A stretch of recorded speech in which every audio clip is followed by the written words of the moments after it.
Okay, here's the rangefinder. It's very dirty. There's a lot of dust in there.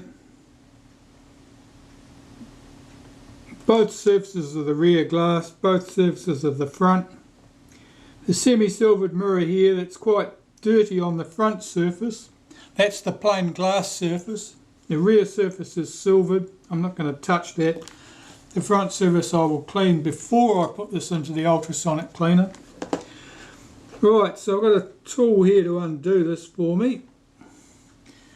And this is made by Beljan USA, and I doubt that he's currently making those either.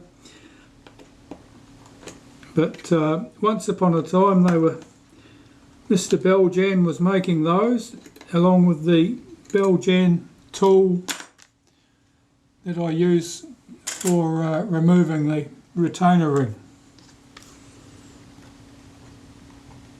Alright, let's lift these components off. Now both surfaces of this front glass are easy to get at. I'll just clean these with a cotton bud and some glass cleaner. I'll mark the position of that brass bush relative to the arm so that I'll put it back in the same place. I mean, that should be round, it's just something that's been turned up in a lathe, but by the time it's had a slot cut into it and it's either opened or closed, it's going to be slightly egg-shaped, and it's going to, as a result, it acts like an eccentric. So if you put it in the wrong orientation, or a different orientation, not the wrong orientation, a different orientation, it may shift the arm relative to the body. You screw it back here, and here I'm holding this up in my fingers. I'm not holding it down on the bench because I don't want to press on the mirror or the mask there. That mask will come off, the rear glass will come out. That's just plain glass, that lens there. You can clean that with glass cleaner, nothing tricky about that. Flat side out, convex side in. The mask with the frame lines on it is this piece here, and that needs to come out before I clean this in the ultrasonic cleaner.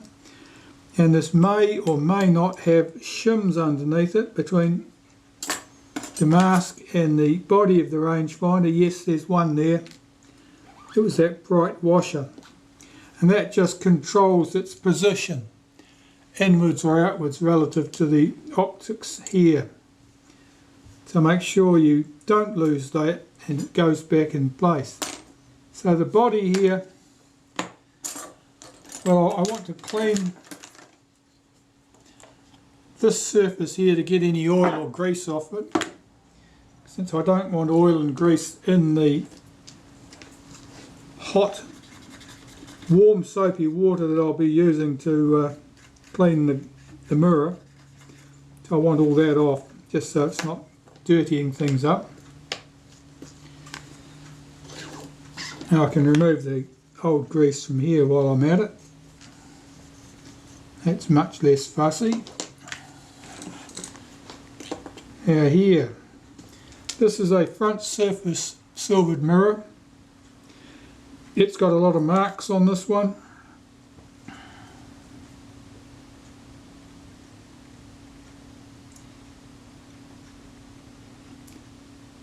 Looks a little bit like fungus marks, possibly from dust that's fallen on the surface and there's trapped moisture there. This is the semi-silvered mirror. The front surface here is glass. The rear surface has the silvering on it. I can clean the front surface with a cotton bud, and I want to clean that as well as I can before I clean this in the ultrasonic cleaner, because I don't want to clean it in the ultrasonic cleaner any longer than I have to, in order to remove any loose grime from inside there or on that front surface mirror, because otherwise the silvering will disappear.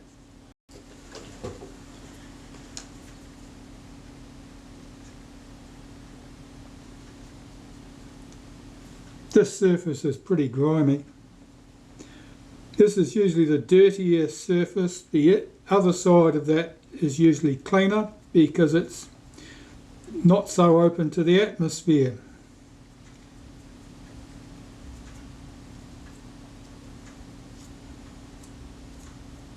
And so just cleaning this surface here, you're usually moving more than 50% of the grime on that component. I'm looking throughout the window through it.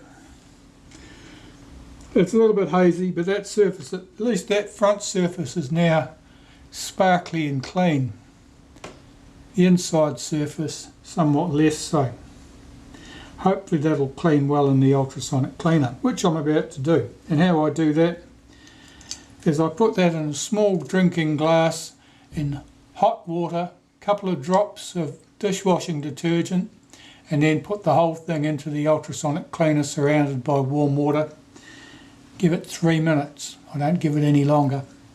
Pull it out, rinse it under the hot tap to get rid of any the residue from the detergent, and then blow it off with a blower to keep all the water droplets off there before they have a chance to dry, and then dry it with a hairdryer. And that'll be as clean as I'm likely to be able to get it. I don't have any magic ways of dealing with problems. Well, this is back from the ultrasonic cleaner, and it's pretty good. The front surface mirror, a lot of those marks, as I said, look like fungus in the surface. They're not going to come out away. Likewise, the semi-silvered mirror, some of the marks on the inner surface of that are not going to come away either. But generally speaking, it's much better than it was. There's a limit to how much you can clean things like that in the ultrasonic cleaner, because as I say, you will just clean the silver away. If it was a plain piece of glass, you could leave it in there all day. It's not a plain piece of glass.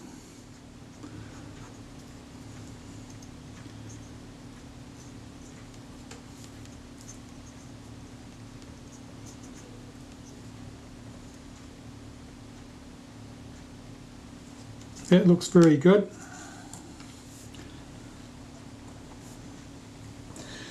Now probably 50% of the grime with a viewfinder system like this will be the eyepiece and the top cover anyway. It's prone to getting the occasional thumbprint. It's not particularly easy to clean.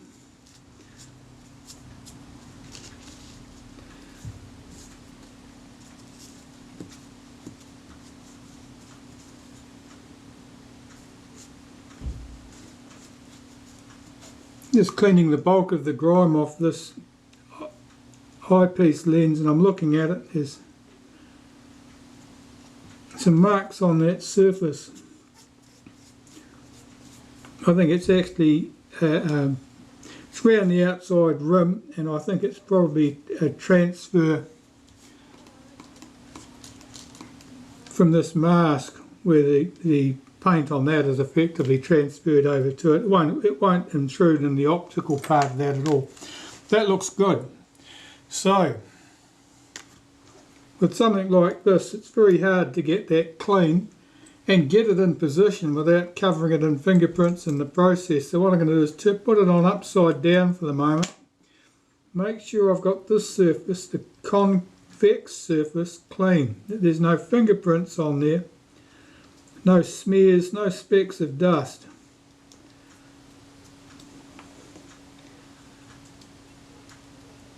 And then I'm going to see if I can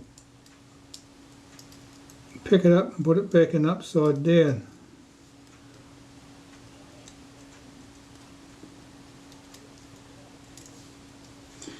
That's proving more difficult than I thought. Hang on a second. What have I got?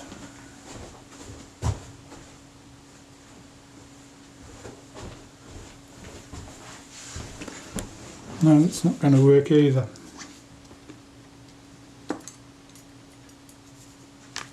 Let's just blow that surface to make sure it's clean. Drop it in position. This is the outside surface, the flat surface, so It's easier to judge how clean you've got a flat surface. That looks good. And looking through it, there's nothing on the inner surface. So I'll get that in place. There was a single screw held that in place.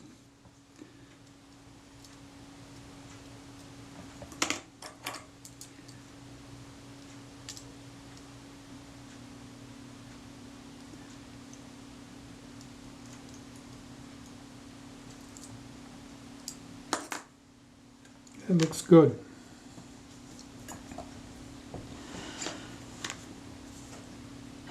Now, our mask here,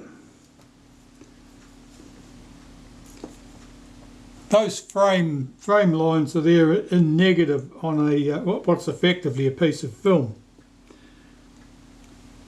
which is one of the reasons you don't put that through the ultrasonic cleaner, because you will end up, that gelatin would just come off. You would end up with bright lines everywhere and none of them what you'd expected. These tweezers must be slightly magnetic because they're giving me grief here.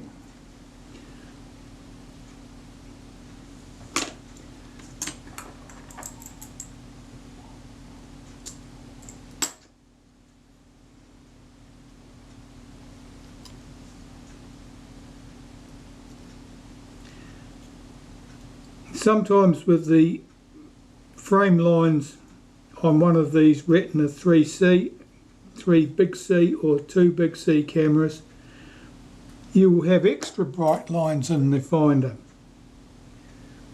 rather than just your frame lines. And what they'll be is where the gelatin is broken up or been scratched. And if you want those bright lines to go away, you can paint them out.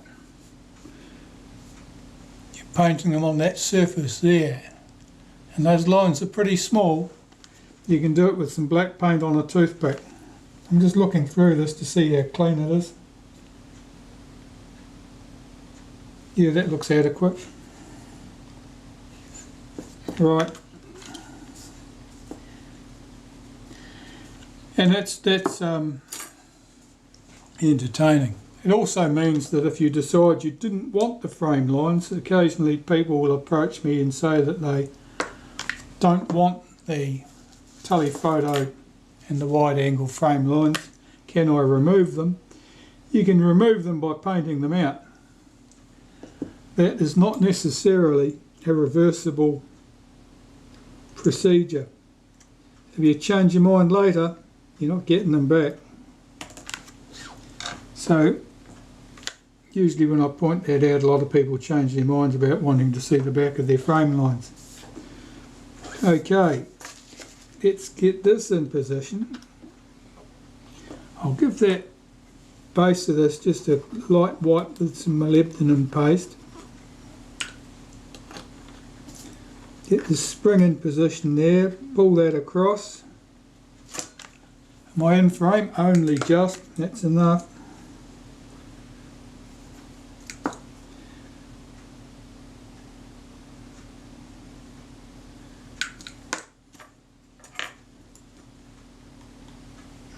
Get the wavy washer in position.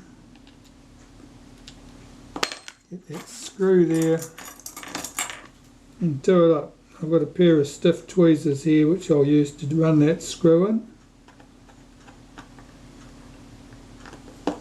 Check that it moves freely. It does. And use my tool to tighten that up. Check that it moves freely. It still does. Look out the window.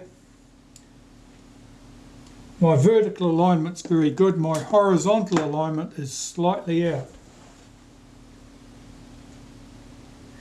And I can screw in the infinity stop slightly, but I'll have to make adjustments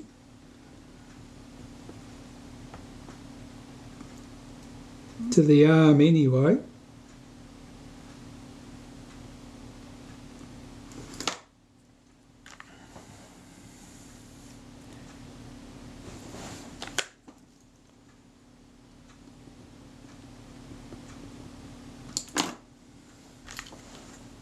I'm just looking out the window and seeing how this appears to me.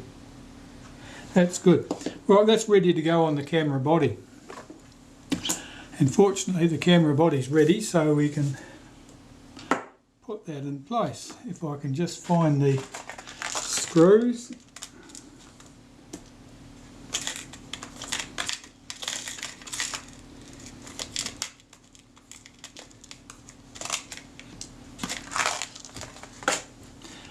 I've got some nail varnish there, nail polish to do the lock this in position.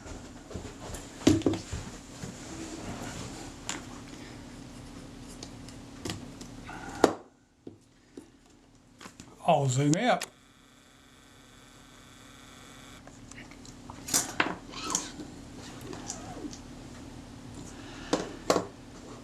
Right. So I'm using this lacquer, this nail polish rubbish, to stop the rangefinder from shifting if the camera is dropped, because it's not dowelled into position. It's held down firmly by the two screws that hold it down, but that's not the same as being fixed firmly in position with dowels. Pull this into position, and there's two screws that hold that in place. One of them I can actually feed in from the front.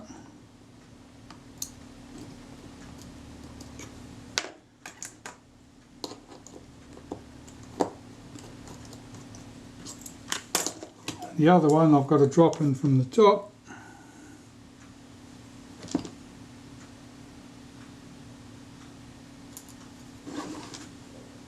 And with luck it'll go in the right way up. No, it didn't. Yeah, that's better. Let's try that. See if I can get the screwdriver into it.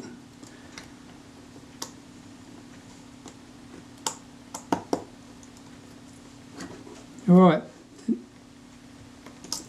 Normally hold that rangefinder back hard against its post at the back here, so that it's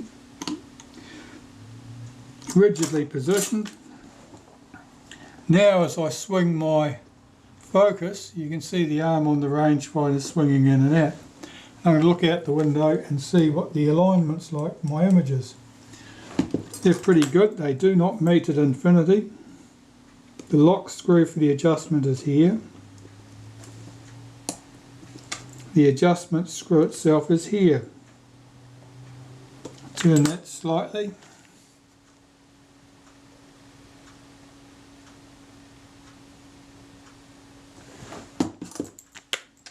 That is pretty good.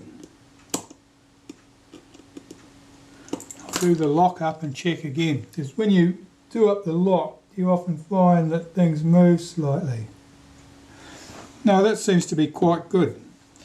So my horizontal alignment's good, my vertical alignment's good, and the image is much clearer than it was before we started. So cleaning and servicing the rangefinder has worked well in this case, and I can move on closing up the rest of the top cover. First I need to clean the top cover. So where is it?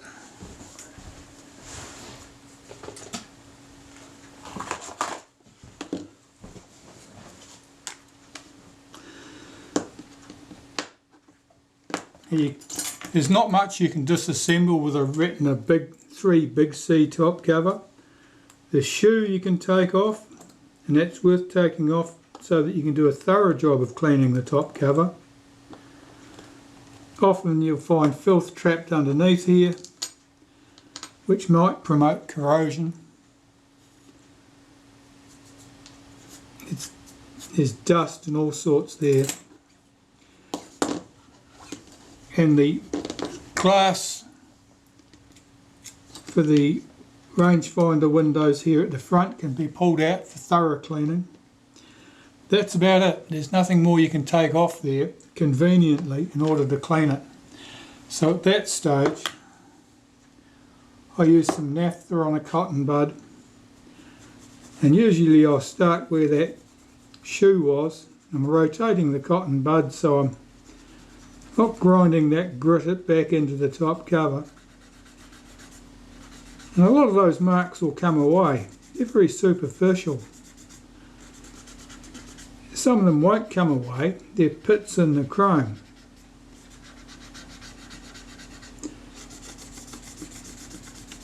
You can probably see there, that cleaned up very well. So I'll clean up the rest of that top cover, I'll clean up the shoe, and I'll come back and deal with the glass. Now most of the grime on here will be skin oils, food, drink, any other sort of environmental contamination that can get on or near a camera.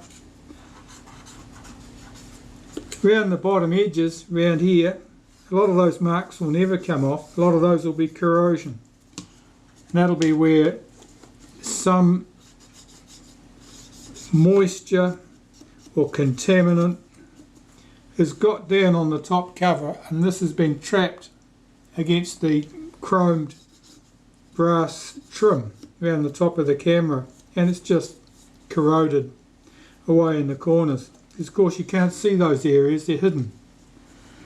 So the corrosion will whip away there. Any camera that's been splashed, that's typically where you'll see corrosion starting, is on areas like that, anywhere that moisture could have got down between surfaces and stayed there long enough to be a nuisance. And I'll clean the inside surfaces of the top cover. This is really grimy around those front windows. I'm going to get as much of that off as I can, because the metal here is quite thin.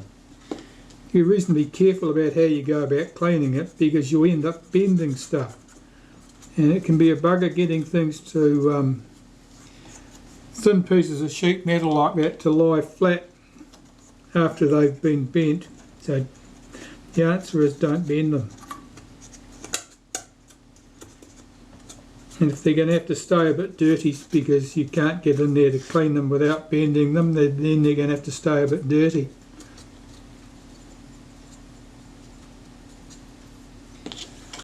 I'm sorry the video camera stopped there. I'd had a file size limit, so you missed the piece where I was cleaning the glass.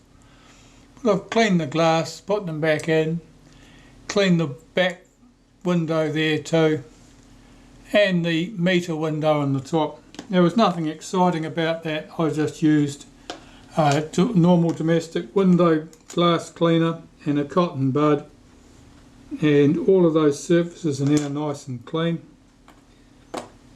I've cleaned the accessory shoe, and that can go back on. And that is almost, but not quite, the top cover ready to go back on the camera.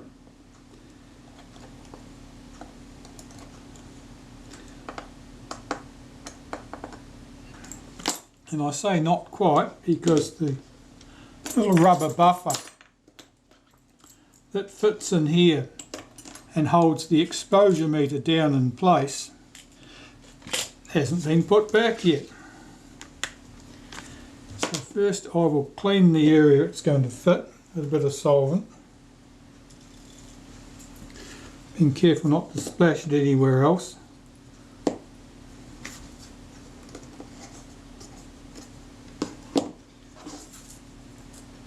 Check which way up this thing's going to fit. Clean it with solvent. It's a bit sticky, or that'll be its old original adhesive probably. It might be just getting sticky from the solvent. Okay, so that's clean. Some adhesive.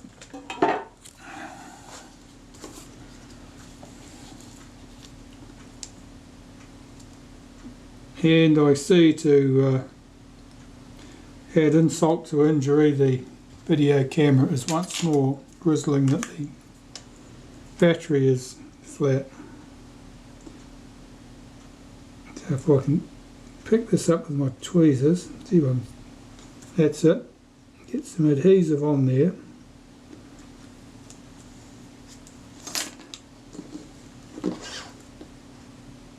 Get that down into position.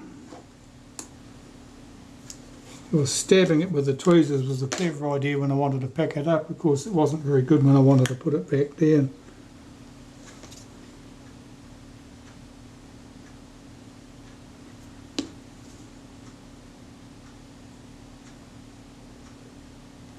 And I'll just press that into position in the corner there, and I'm going to leave that to cure for 5 minutes or so before I put the top cover back on the camera. And while that's busy curing, I can be changing the battery in this video camera.